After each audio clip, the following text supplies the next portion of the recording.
Hi Adrian, if you can see we've got the crank pulled off here and I'm going to touch up that scratch with some clear coat. And there you go, it's all cleaned up. In fact, now you can really see that it was just clear coat, because you'll be able to see all the carbon weave there and it's barely noticeable. Hi Adrian, well I noticed I had a flat tire from last fall, and then when I was checking the flat tire, I realized it was because I had a hole in my rim strip. So I just wanted to show you. I just put a brand new rim strip on this rear wheel, and this is not a tape rim strip. It's one of those pull-on ones. So if you ever need to get it off, you don't tear it apart. So this red one that says Specialized on it, you get underneath there and pry it off. You can pull the rim strip off, get underneath if you need to, and then put the rim strip back on. The front one's a tape one. And I'll go ahead and replace that tube too. And while I have them here on the rack, I'm making sure both wheels are true, which they both are. And I'll also rotate the tires, since I've got one off here already, and put the rear one, which is a little more worn, on the front so that they're ready to go. All right. Hi Adrian, I was just using the torque wrench to put the crank back on, and it reminded me this clamp here has got two settings on it. You probably can't see it in the video, but one says Carbo, one says Classic, and there's a little arrow that lines up. I've never seen a C-post clamp like this before, but I was told put it on Carbo since you have a carbon C-post clamp, and absolutely use a torque wrench when you're using this, because I had I know somebody else who had a C-post like this. Took it into a bike shop, and the guy crushed his C-post with the C-post clamp.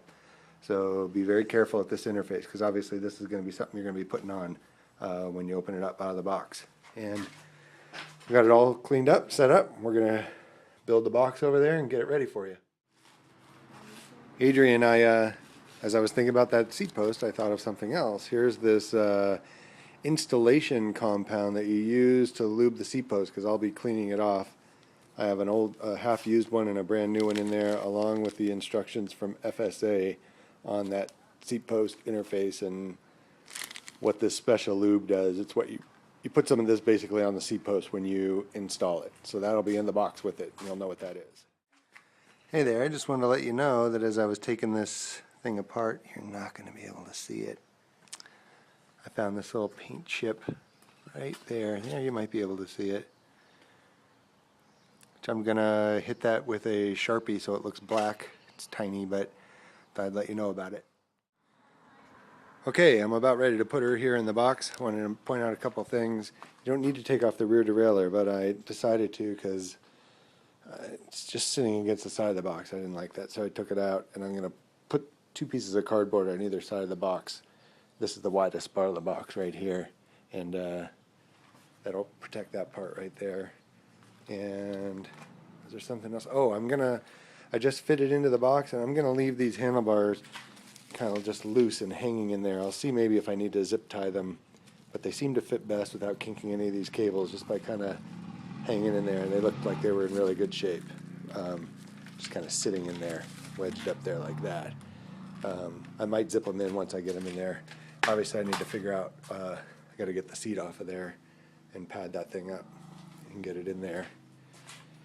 And should be good to go. I got the wheel zipped, it's not touching anywhere, so I think it'll be pretty psyched.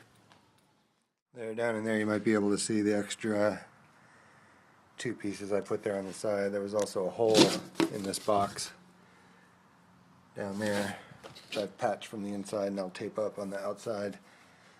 So it's structurally really good. The other thing I was going to mention is I let most of the air out of these tires, but left a little in there. Usually they tell you to let all the air out, but I think that gives it a little extra padding in there. So you'll notice that the valves on both of these tires are closed when you open it up. So I did just end up leaving the front brake and the handlebars not zip tied to the rest of the bike, so they'll kind of dangle when you pull them out, but they're not moving around in there inside the box at all, and all the cables are running really smooth right there, so I'm just going to leave it just like that. So just be aware when you pull it out of the box, the handlebars are going to flop because they're not attached. And I'll get the seat in there and the rest of the little kits and Hopefully it'll look just like this when you open it up. Keep our fingers crossed. Okay, last but not least, all the extra little parts and whatnot, and a special little surprise are in this little shopping bag. They're bubble wrapped, so I just wanted to show it to you so you didn't throw it away. It'll be down in the back, and everything else is all set and ready to pack. Okay, Adrian from Louisiana, ready to go. Hopefully it looks like this when it gets to your house.